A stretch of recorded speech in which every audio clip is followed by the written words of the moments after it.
So this is the house of Champagne-Bollinger, where everything is happening. This black door here is where the cave starts. The house was founded in 1829, and from this date it's been under the same family that owns the winery. From the beginning in 1829, the house focused on a few elements, 3 elements actually. Pinot Noir, which is really one of the fundamental, the key element of the house. The vineyards, and you see some vines behind me. Those ones are actually quite special. And excellence. Pinot Noir, you know, some of the greatest wines in the world, I'm thinking Burgundy, are made of Pinot Noir. And this grape, when it is well done, is actually beautiful and is going to give aging potential, texture, and complexity, which is exactly what we are looking for at Champagne-Bollinger. And for this reason, because we wanted to have some of the best Pinot Noir as possible in Champagne, this is why from the beginning we decided to focus on the vineyards. And currently the house has 180 hectares, all in Premier and Grand Cru. We are dominantly in Montagne de Reims, we're using Kingdom of Pinot Noir. I'm thinking of Hailly and Verzenay, which are 2 of our historical cru. And I'm here in Hailly, and the plot we have, which is behind me, is actually Vieille Vigne Française. As you can see, it is not like any other cru. It's pruned completely differently, and it's run completely differently. This is because this specific plot is Vieille Vigne Française, and it is actually run like before the phylloxera arrived in the vineyard. So you can see there is no wire, nothing, and everything is done by hand. And every one of these sticks is actually one vine that is going to give 1 to 2 grapes. So very, very small yield, but on the same time extremely good concentration. This is why this wine is actually one of the rarest champagne you can find currently, and also one of the beauty of the jewel of Champagne-Bollinger. So since I'm in the vineyard, I'm going to talk a little bit of 2020, which finished, which actually was quite early. This vintage, it was harvested in August, late August. It was quite extraordinary vintage. We were fortunate enough to have a beautiful August, and actually a beautiful year, quite dry, beautiful August with a drought and a heat wave that arrived at the middle end of the month. And we thought initially that we would harvest a little bit earlier than what we did, but the heat wave kind of stopped the maturation of the grapes, and we decided to postpone from 1 week the harvest. And at the end, I mean, the result is beautiful. We had extremely beautiful health, like very healthy grapes, no botrytis at all, and good yield also, which is always important, and a very good quality of the juices. We are currently tasting some juices, like at Champagne-Bollinger we do barrel fermentation, so it's 4,000 barrels that we have to taste one by one, and this is what we are doing currently. So we've been doing this work over the last few months, from September, and still now we're still finalizing the tastings, making grades on all the juices we taste. Then we will be able to start the blending process in a few weeks from now, by the end of December. So quite a challenging process. But 2020 is so far, we're coming out of 2018, 2019, which are 2 beautiful vintages. 2019 probably one of the top after 2012. And 2020, we expect this vintage to be also a very nice one. So thanks to global warming, we actually have more facility, it's easier to make great vintages, because we have, initially in the past, it was the fear was more about rain and botrytis and rot. But now, thanks to global warming, we have a few years in front of us where the climate is actually quite make it easier for Champagne, and we're able to make beautiful things. We know in the future that's going to be a concern, but as of now, we are extremely happy with a few vintages, and 2020 should be a good one too. So I am now working in the caves of Champagne-Bollinger, so quite below earth. We have 10 kilometers of, close to 10 kilometers of caves.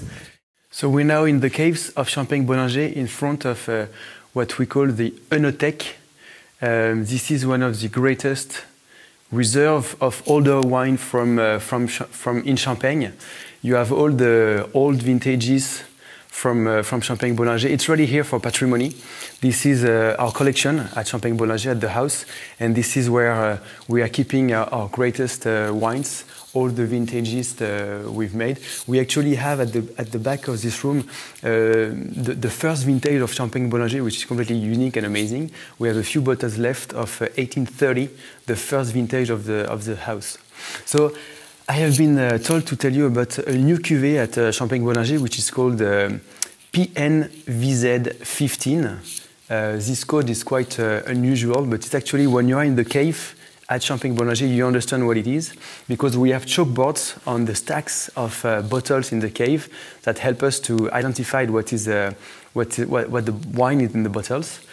Because there is no labels in the caves, it's just bottles, naked bottles. And actually this code gives you the indications of what is the wine. PN goes for Pinot Noir, VZ for Verzenay, and 15 for the base wine, which is 15. So this is a brand new wine at Champagne Bollinger. We released it in 2020, in July 2020. Great success immediately. And the story behind this wine is, I told you about the Pinot Noir, which is one of the pillars of Champagne Bollinger. We have only one Blanc de Noir, which is actually the Vieille Vigne Française I showed you earlier, this plot.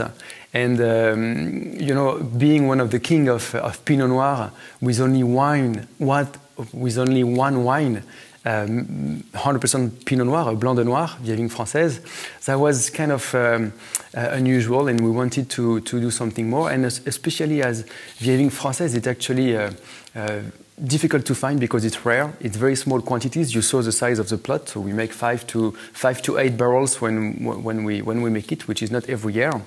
And it's also quite expensive and difficult. So we wanted to have a wine more approachable. And another element also that helped us to start with this new cuvée is that the market, the consumers' awareness of Champagne and knowledge of Champagne, knowing about the cuvée, the vintages, the specific growers, the specific crus, the specific slopes, etc. That also helped us to go towards a more technical wine and a wine towards the taste of Pinot Noir, talking about the cru, which is exactly the essence of this PNVZ15. PN is going to be a series of limited editions.